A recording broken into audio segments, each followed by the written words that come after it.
Pink by John Hughes takes place in a suburban neighborhood of Illinois in 1986.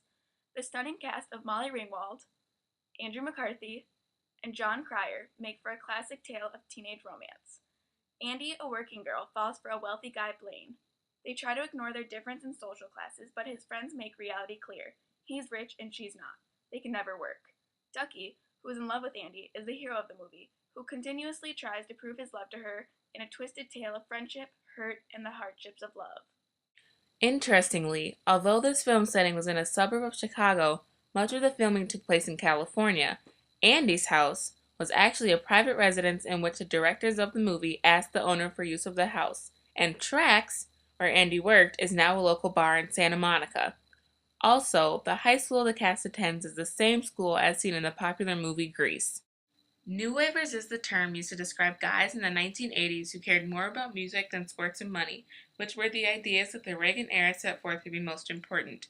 From our research, we've concluded that the general theme of this era was money and power, but with the New Wavers having opposite goals of not money and wealth, but self-expression, this gives us a different perspective of what the 80s was perceived to be and what it actually was, a time of individuality and ambient change.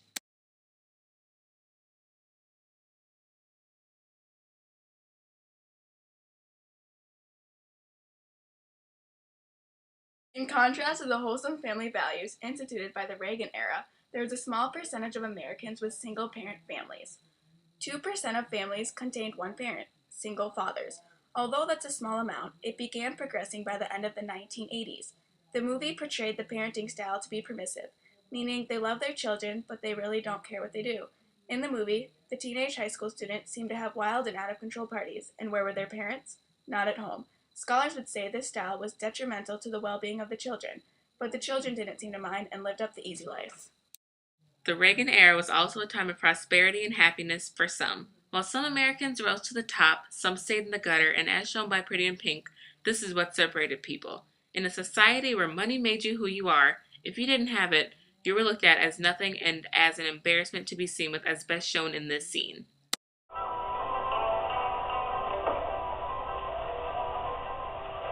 How you doing? Why haven't you called me? Oh, I got nailed for the stable thing. I guess the groom saw it against club rules. I called you 3 times and I left messages. Yeah? Well, I didn't get on my family. They're very responsible about that stuff, you know? I waited for you this morning. Yeah? Where?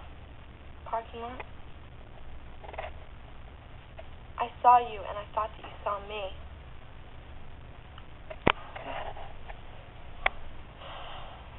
What about prom, Blaine? Oh, Andy, I'm having a bad day. Can we talk later? No. What about Come prom? on, why don't we just meet after school? No! What about prom? Andy, come on. Just say it. What? Just say it. I want to hear you say it. Please, all right? I want to hear you say it. A month ago, I asked somebody else and I forgot. You're a liar! You're a filthy, filthy, stupid liar! You have the guts to tell me the truth! Just say it! I'm not lying. Tell me! What? Tell me! What do you want to hear? Just tell me! What? You're ashamed to be seen with No, me! I am You're not. ashamed to go out with me! You're afraid! You're terrified that your goddamn rich friends want to prove! On another note, the Reagan era was filled with tradition, traditional values, and a traditional way of life. Conformity was a very popular trait in the Reagan era, opposed to the non-conformity spin of the 1980s, where expressing yourself was key to finding who you are. However, the music of the 1980s was a new way for one to express themselves. The music was all about the lyrics, like in Video Killed the Radio Star by the Buggles, which stated that the new advances in technology, such as video, television, and more specifically MTV, the popularity of the radio was beginning to fade as music videos became more and more popular.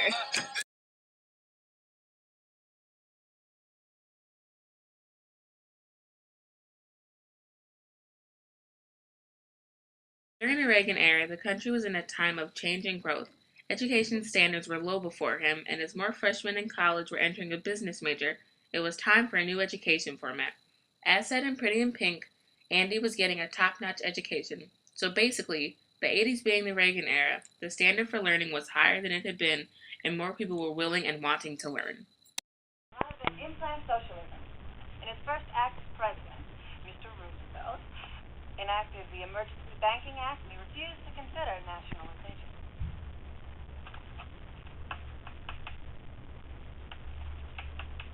Did you get your clothes five and dime store? Is there a problem, lady? In this scene, the rich girls are teasing Andy because of her poor clothes. By asking her if she bought them at the five and dime store, they are referring to the thrift store, implying that she doesn't have money. Money and power was what defined the 1980s. Fashion was a big way of expressing money. You could definitely tell your class by the way you dressed. Fashion was influenced by MTV, and as a result, teens started to dress like their favorite celebrities. If you got it, flaunt it was an expression that people lived by. Designer labels began to become more and more important also because it was another way to show that you had money, or in other cases, that you didn't. As you can see, the 80s were a time of individuality and change. Some stayed with the mainstream conservatism, and some took the radical road. But no matter which path you took, everyone tried to understand others as best they could. If we could all just be like Ducky and try to move past our judgmental mindset, this world would be better. We could all have a happy ending like Andy. So remember, America, live, love, and stay pink.